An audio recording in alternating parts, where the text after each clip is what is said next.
Saludos y qué bueno que estás con nosotros. Escuchas el podcast de Verdad y Fe, donde equipamos embajadores de Cristo. En este podcast recibirás herramientas útiles que te ayudarán a defender el Evangelio.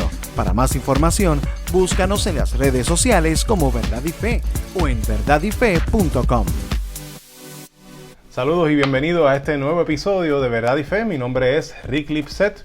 Quiero que sepas que estamos en la plataforma de Facebook, en Instagram.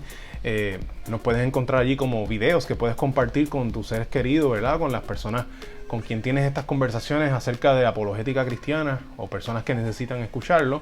Y también puedes suscribirte a nuestro podcast. Estamos en Spotify, en Apple Podcast y en tus plataformas favoritas. Nos puedes buscar por allí y suscribirte. Y hoy quisiera concluir estos 3 episodios que hemos hablado, que hemos tenido acerca de la inspiración bíblica. Concluyendo con el tema, las leyes y la obediencia a la misma. Bien curioso y bien importante. Es común escuchar argumentos en contra del cristianismo diciendo que nosotros no deberíamos estar mezclando telas o no deberíamos de comer cerdo y ese tipo de cosas, porque la Biblia lo dice así y lo dice como un mandato. Pero lo que sucede aquí es que no saben muchas personas que los mandatos bíblicos, las leyes que aparecen en el Antiguo Testamento son divididas en 3. Está la ley sacerdotal, que era la ley que aplicaba específicamente a los sacerdotes, a lo que ellos hacían en el templo, en el tabernáculo, los sacrificios, todo lo que tenía que ver con los sacerdotes, pues para ellos está la ley sacerdotal. También está la ley cívica o la ley del Estado, y las leyes cívicas eran de cómo se iba a poner en vigor la ley moral de Israel, o sea, cómo se iba a ejecutar esa ley.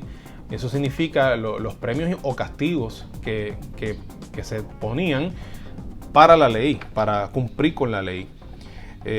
Entonces tienen que ser entendidas desde el punto de vista de una teocracia. Israel, aunque tenía, por la mayor parte del tiempo tuvo reyes, Israel era una teocracia. Así que todo era alrededor del carácter de Dios, y entonces era esa la base para su cultura, ¿verdad? La tercera ley es la ley moral. Entonces la ley moral, esta es la más curiosa de todas, es que la ley moral es un reflejo del carácter de Dios, ¿verdad? No matarás. ¿Por qué no matarás? Porque Dios es vida, por lo tanto lo que se va en contra de la vida pues está mal. No mentirás. ¿Por qué no mentirás? Porque Dios es verdad y todo lo que se va en contra de la verdad, que es mentira, pues está mal. Y así todas las demás, ¿verdad? La ley moral es un reflejo del carácter de Dios, y en ese sentido, como el carácter de Dios no cambia, no importa cuántos años pasen, siempre va a ser la misma, ¿verdad? La ley va a ser la misma porque el carácter de Dios es el mismo, es estable. Por lo tanto, esa ley moral sí nos toca y nos corresponde a nosotros obedecerla. Pero la ley sacerdotal y la ley cívica no nos corresponde porque no estamos bajo un sistema sacerdotal de Israel en una teocracia, y tampoco somos parte del pueblo de Israel. Así que las leyes estatales o cívicas no nos corresponde, porque en nuestra mayoría el cristianismo está compuesto de gentiles. No somos israelitas. Además de que la nación de Israel, como está establecida en el Antiguo Testamento, ya no existe. Así que esas leyes, las cívicas y las sacerdotales, no nos aplican. Las que sí nos aplican son las leyes morales, porque esas reflejan el carácter de Dios. Hay una cita que quiero compartir con ustedes, que la escribió en uno de nuestros artículos en verdadyfe.com. La escribió nuestro fundador, Joel Rodríguez Morales, y quiero compartirles con ustedes porque resumen muy bien esto de las leyes. Es incorrecto argumentar comparando 2 tipos diferentes de leyes.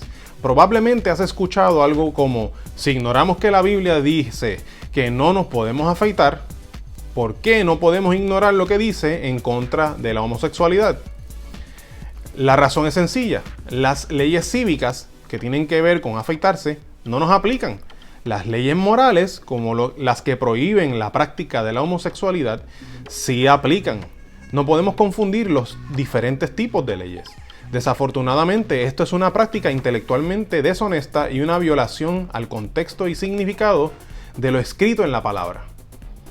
Y entonces otra objeción que suele surgir aquí es, por ejemplo, algo así como, pero ven acá, sí, Josué cuando lideró la entrada a Canaán, ¿verdad? Allí en Jericó, rodearon la ciudad y era con la intención de destruirlo, y Josué entendía que eso era un mandato de Dios. ¿Qué hacemos con eso? Porque es el mismo Dios que dice que no matarás.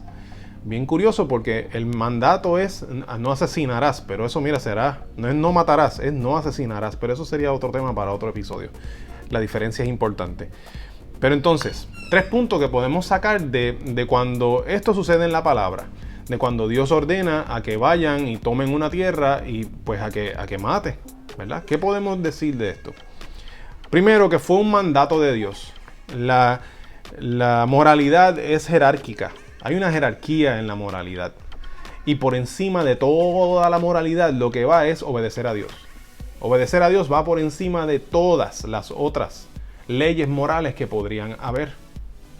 Por lo tanto, si Dios realmente envía y manda a alguien a que ve y mata a fulano o sutano, si Dios realmente lo dijo y lo hizo, ¿verdad? Tampoco es una excusa para que entonces ahora cualquiera vaya y lo haga y diga, Dios me dijo. No.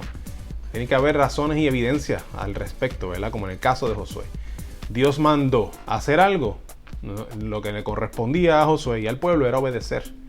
Y al obedecer a Dios estaba cumpliendo con la máxima de la moralidad, que es obedecer a Dios.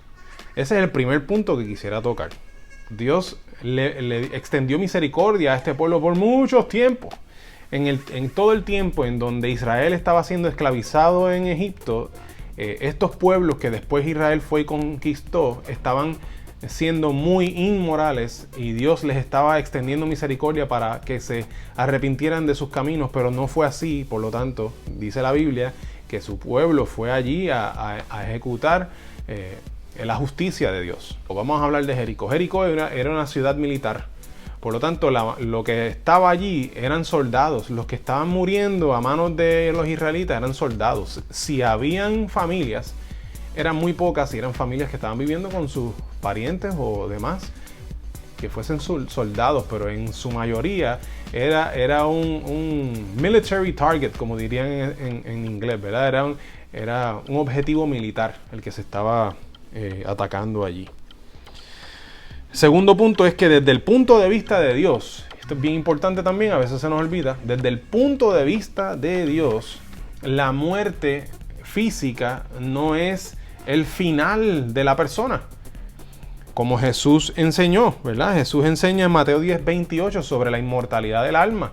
Cuando nosotros morimos, no se acaba nuestra historia, nosotros continuamos existiendo en conciencia, ¿verdad? Sabemos quiénes somos y seguimos existiendo porque somos un alma que tiene un cuerpo, no un cuerpo solo o un cuerpo que tiene un alma. El alma nuestra sobrevive la muerte física. Significa que cuando alguien muere, no muere realmente, lo que cambia es de lugar, de ubicación. Cuando Dios envía al pueblo de Él a que mate a unas personas, está reubicando a esa gente. O sea que los está sacando de aquí de la tierra y los está enviando a su presencia para Él lidiar con ellos. Y también en otras instancias la Biblia nos muestra, como en la historia de David, cuando él cuando comete adulterio con Betsabé, ¿verdad? Y luego de cometer el adulterio con Betsabé, manda a asesinar a Urías. Es bien curioso porque la Biblia nos presenta estos detalles crudos, así, sin taparlos, sin tapujos. Es como fue la cosa. Y no significa que Dios estaba de acuerdo con las acciones inmorales de muchos de su gente, como David, que era un hombre conforme al corazón de Dios. Pero en esta ocasión David actuó de manera inmoral y Dios no estaba de acuerdo con su inmoralidad. Y luego tiene sus consecuencias si seguimos leyendo ese relato. Así que cuando la Biblia nos presenta actividad inmoral de parte de la gente que vivió en ese tiempo, Oye, cuidado, no necesariamente significa que eso fue enviado a ser por parte de Dios.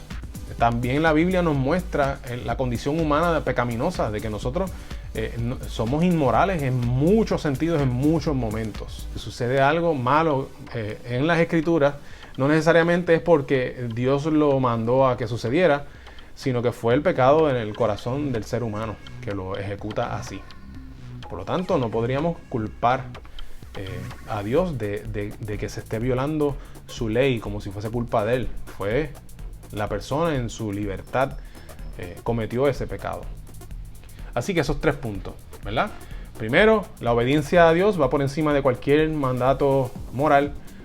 Segundo, desde el punto de vista de Dios, la muerte física no es muerte total, es una reubicación de esa persona a otra fase de su vida, entiéndase, frente a Él, en su presencia.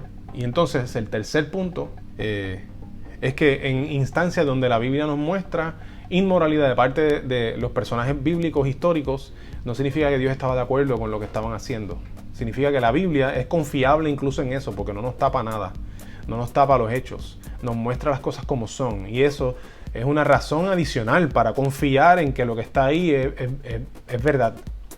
Ok, significa que como nosotros estamos separados en tiempo, en espacio y en nacionalidad, nosotros no debemos de pensar o entender que nos corresponde obedecer las leyes cívicas o las leyes sacerdotales porque no nos aplican, pero la ley moral sí. Espero que esto explique de alguna manera, ayude de alguna manera, te dé algo para pensar y que te impulse incluso a investigar más sobre este tema tan importante para tu beneficio y para beneficio de las personas que tienes cercanas.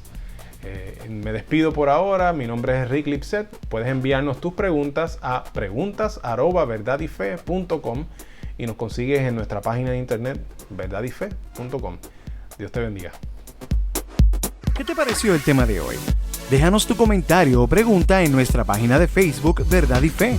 Oramos para que este podcast sirva para darte herramientas útiles que te ayudarán a defender el Evangelio.